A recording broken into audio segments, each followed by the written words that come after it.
আজকাল একটা বাজওয়ার্ড আমরা সবাই শুনতে পাই, হুইচ ইজ সিস্টেম ডিজাইন।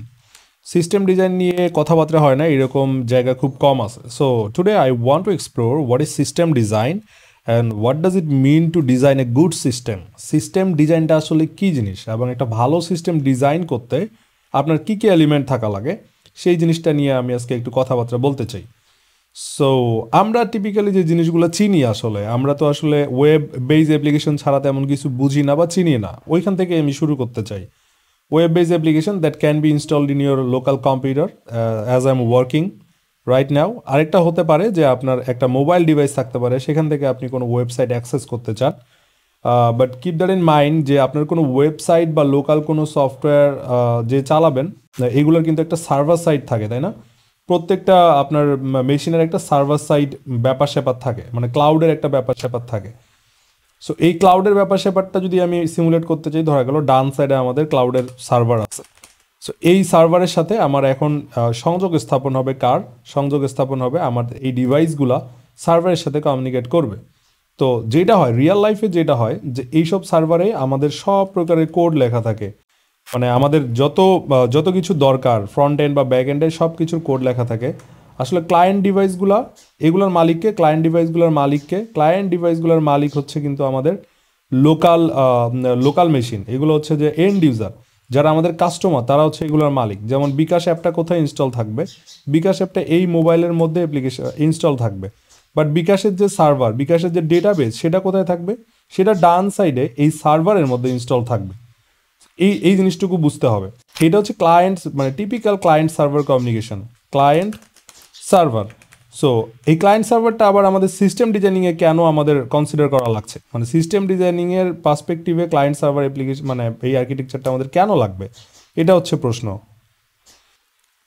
তো দেখেন, প্রশ্নটা খুবই সিম্পল। আপনি যখন একটা ডিজাইন করবেন বা একটা সিস্টেম করবেন, বানাবেন, তখন এটা কেন বানাবেন? কারণ এই যে আপনার যেই ক্লায়েন্ট আছে, এই যে লেফট সাইডে যে ক্লায়েন্ট আছে, এই রকম ক্লায়েন্টের জন্যই কিন্তু আপনি সার্ভারটা ডিজাইন করবেন। But while designing the server, আপনার মাথায় রাখতে হবে যাতে করে আমার সার্ভারটা অনেক লোড নিতে পারে। মানে লেটস সে ফর এক্সাম্পল, আপনারা যখন এইচএসসির রেজাল্ট দেখতে যান বা এসএসসির রেজাল্ট দেখতে চান, তখন আপনার মানে ক্লায়েন্টের মানে numbers of client hitting the same server is extremely high. তার মানে আপনার এই সার্ভারটা থেকে একটা সিঙ্গেল সার্ভারে মিনিটে প্রায় কয়েকশো জন বা কয়েক হাজার জন একই টাইমে একই সার্ভারে হিট করে। তো এই এই যে system design, how system design can help, যাতে করে আপনার সিস্টেমে মিলিয়নস অফ হিট পার মিনিটে হইলেও সিস্টেমটা ব্রেক করবে না।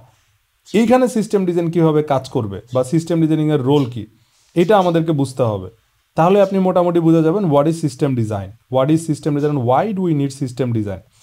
তো মোটামুটি একটা সিস্টেম বলতে আমরা কি বুঝি? System is a close boundary term. System বলতে আমরা বুঝি যে আচ্ছা, আমাদের একটা সিস্টেম বা একটা সফটওয়্যার ডিজাইন করতে হবে। এই সফটওয়্যারটা যখন আমরা ডিজাইন করব, এই সেম সফটওয়্যারটা যখন আমরা ডিজাইন করার সময় আমাদের মাথায় রাখতে হবে সো দ্যাট এই হেভি ট্রাফিকে যাতে এই সফটওয়্যারটা ফেল না করে। যেমন অনেক রিকোয়েস্ট, একটা সার্ভার থাকলো, একটা ক্লায়েন্ট থাকলো, তো এরকম অনেকগুলো রিকোয়েস্ট যদি ক্লায়েন্ট থেকে সার্ভারে আসে, এরপরেও যাতে সার্ভারটা ফেল না করে, এইরকম স্ট্রিমস আমার পার সেকেন্ডে এরকম হিট আসতেছে সার্ভারটা যেন ফেল না করে, বা আমাদের সফটওয়্যারটা যেন ফেল না করে, ওয়েবসাইটটা যেন ফেল না করে, আমার ই কমার্সটা যেন ডাউন না হয়, এটা একটা ফ্যাক্টর। তারপর আমার যখন কাস্টমার বেড়ে যাবে, আমি যাতে করে এই সার্ভারের ক্যাপাসিটি বাড়াইতে পারি মানে ধরেন আপনার আপনার বাসার কম্পিউটার হ্যাং করে মাঝে মাঝে, তাই না? বেশি ওয়ার্কলোড দিলে হ্যাং করে। সো এটাকে যাতে আমরা স্কেল করতে পারি মানে মোর পাওয়ারফুল করতে পারি।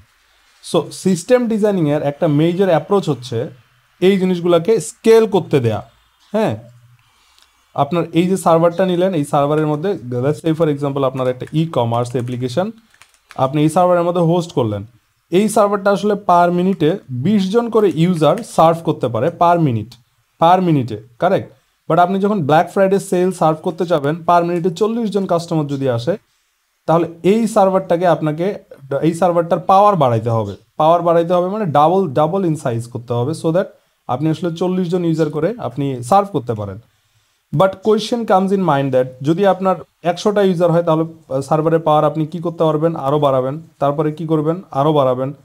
বাট এই যে ভার্টিক্যালি আপনি একটা মেশিনের উপরই মোর সিপিইউ, মোর কম্পিটিশনাল পাওয়ার, মোর মেশিন আপনি অ্যাড করছেন on a single unit of computer, এটার একটা মানে লিমিট আছে। আপনি একটা কম্পিউটারে কত সিপিইউ মানে কত পাওয়ারের সিপিইউ ঢুকাবেন, কতইবার আপনি র্যাম ঢুকাবেন, তাই না?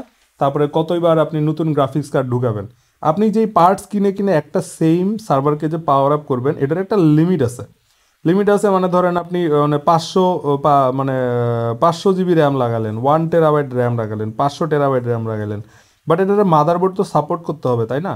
তো আপনার ই কমার্স অ্যাপ্লিকেশনটা তো আপনি এরকম একটা কম্পিউটারের মধ্যেই রাখবেন, যেটার মাদারবোর্ড আছে, সিপিইউ আছে, র্যাম আছে, গ্রাফিক্স ইউনিট আছে, এরকম একটা ক্লাউড কম্পিউটারের মধ্যে আপনি রাখবেন। বাট আমার কথা হচ্ছে ওই একটা সিঙ্গেল মেশিন ইউনিটকে আপনি কতইবার ভার্টিক্যালি আপনি মানে বাড়াবেন।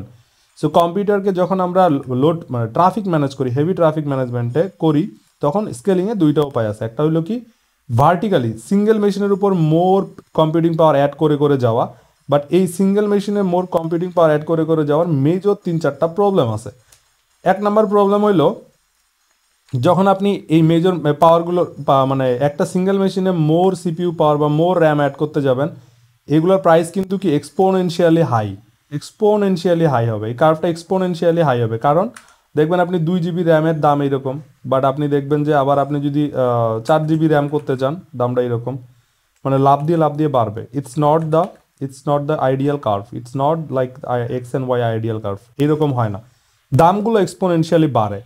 আবার মাদারবোর্ডের অথবা আপনার সিপিইউ যে হোল্ডিং ক্যাপাসিটি একটা সিঙ্গেল মেশিনের, সেটার একটা থ্রেশহোল্ড থাকে, সেটার একটা লিমিট থাকে। সো আপনি ইচ্ছা করলেই আনলিমিটেড পাওয়ার একটা সিঙ্গেল মেশিনে দিতে পারবেন না। এটা হচ্ছে আরেকটা সমস্যা, তাই না? এটা আরেকটা সমস্যা। আরেকটা মেজর প্রবলেম হলো এখন আপনি একটা সিঙ্গেল ইউনিটের উপর আপনার সব ই কমার্স ডিপেন্ডেন্ট, তাই না?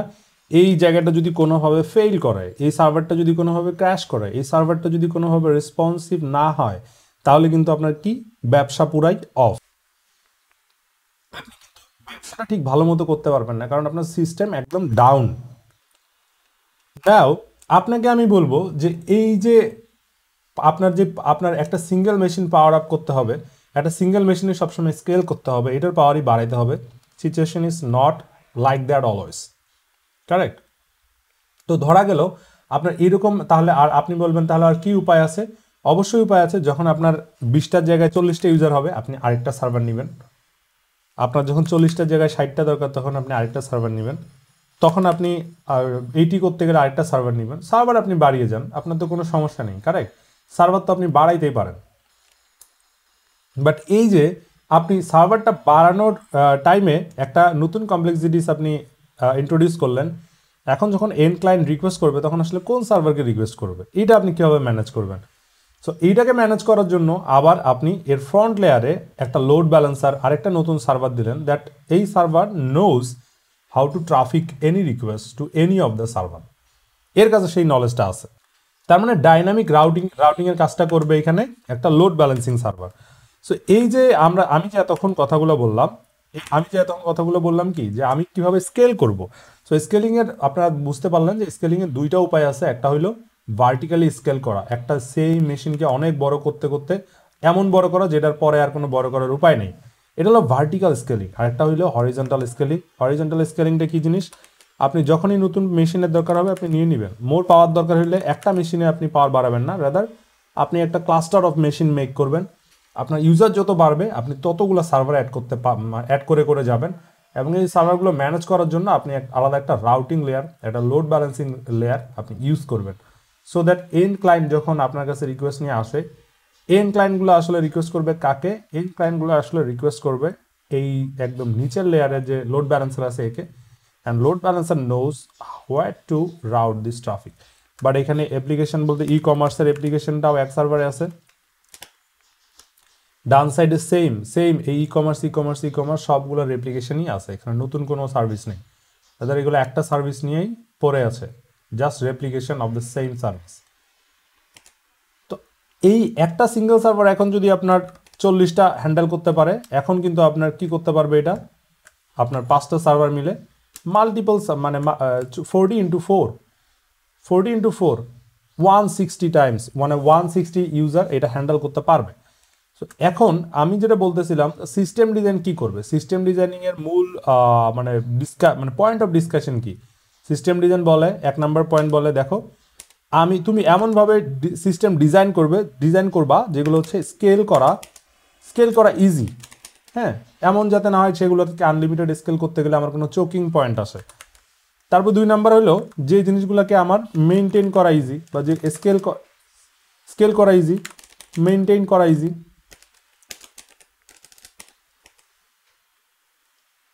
তারপর যে জিনিসগুলোকে আমার মেনটেন করা ইজি মানে কি, এরকম ছোট ছোট আলাদা আলাদা সার্ভার, এগুলো মেনটেন করা ইজি, তাই না? আবার যেই আপনার সিস্টেম ডিজাইনিং আরেকটা মেইন ব্যাপার হচ্ছে যে একটা জিনিস স্কেল করবেন, মেনটেন করবেন, সাথে সাথে ওই সিস্টেমটা ফল্ট টলারেন্ট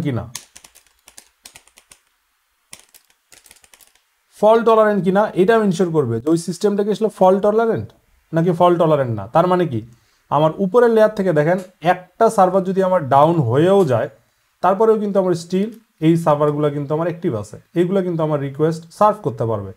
এখন আপনি বলতে পারেন আমার এইখানে তো একটা সিঙ্গেল ইনস্ট্যান্স, এটা তো সিঙ্গেল পয়েন্ট অফ ফেলিয়ার, এটা কি আপনি সমস্যা নাই, এটারও আপনি ব্যাকআপ সার্ভার আপনি মেক করে রাখবেন, সো দ্যাট এটা যদি কোনো মতো ফেল করে আপনি কিন্তু পরের সার্ভারটা এজ এ ব্যাকআপ সার্ভার হিসেবে ইউজ করতে পারবেন। এবং এটা শুধু সার্ভারের ক্ষেত্রে না, বরং টিপিক্যাল যে কোনো সলিউশন ডেটাবেজের ক্ষেত্রেও ব্যাপারটা সেম। ডেটাবেজের ক্ষেত্রে এই ধরনের অ্যাপ্লিকেশন ডেটাবেজ ইউজ করা হয়। সিস্টেম ডিজাইন থেকে আমি কিভাবে দেখি, আমি দেখি যে আমার সিস্টেমটা অনেক লোড নিতে পারবে, সিস্টেমটা ফেল করবে না, সিস্টেমের বেসিক যে কোনো একটা পার্ট যদি আমার ফেল করেও আমার পুরা সিস্টেম ডাউন হবে না। তার মানে একটা সিস্টেম সরে গেলেও, নষ্ট হয়ে গেলেও আমার আরেকটা সিস্টেম অ্যাজ এ ব্যাকআপ হিসেবে রান করতে পারবে। So that is the point of system design.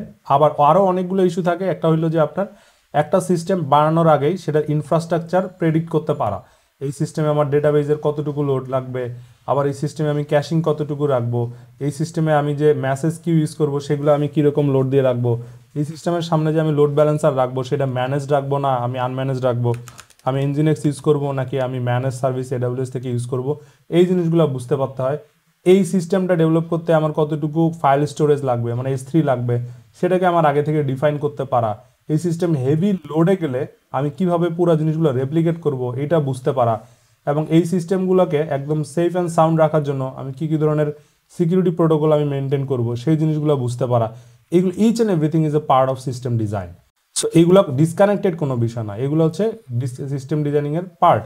এবং পুরা জিনিসগুলো যখন নেটওয়ার্ক পার্টিশনড অবস্থায় থাকবে, যেমন এই RabbitMQ আপনার একটা সার্ভারে থাকতে পারে, Redis একটা সার্ভারে থাকতে পারে, আপনার S3 তো বাই ডিফল্ট আরেকটা নেটওয়ার্ক পার্টিশন জায়গায় থাকবে, আবার ডেটাবেজ আরেকটা নেটওয়ার্ক পার্টিশন জায়গায় থাকবে। বাট এই জিনিসগুলো পুরো নেটওয়ার্ক পার্টিশন অবস্থায় থেকেও একে অন্যের সাথে কিভাবে কমিউনিকেট করে পুরো একটা সফটওয়্যারের জার্নি কমপ্লিট করে, পুরো একটা ইউজারের জার্নি কমপ্লিট করে, that's what the beauty of software engineering, that's what the beauty of system design. তো সিস্টেম ডিজাইন বলতে আমি এতটুকুই বুঝি। তো সিস্টেম ডিজাইন বলতে আপনারা কি বুঝেন এটা আমাকে কমেন্ট সেকশনে জানাবেন, এবং সিস্টেম ডিজাইন নিয়ে আরও ভিডিও পাইতে চাইলে স্পেসিফিকলি ডিজাইনিং এনি সিস্টেম আপনারা অবশ্যই জানাবেন, সেই ভিডিওগুলো আমরা প্রোভাইড করব। Thank you everyone for watching this video. This was a short introduction about system design. Next ভিডিওতে আমরা কোনো একটা সিস্টেমকে ডিজাইন করে দেখবো ইনশাল্লাহ।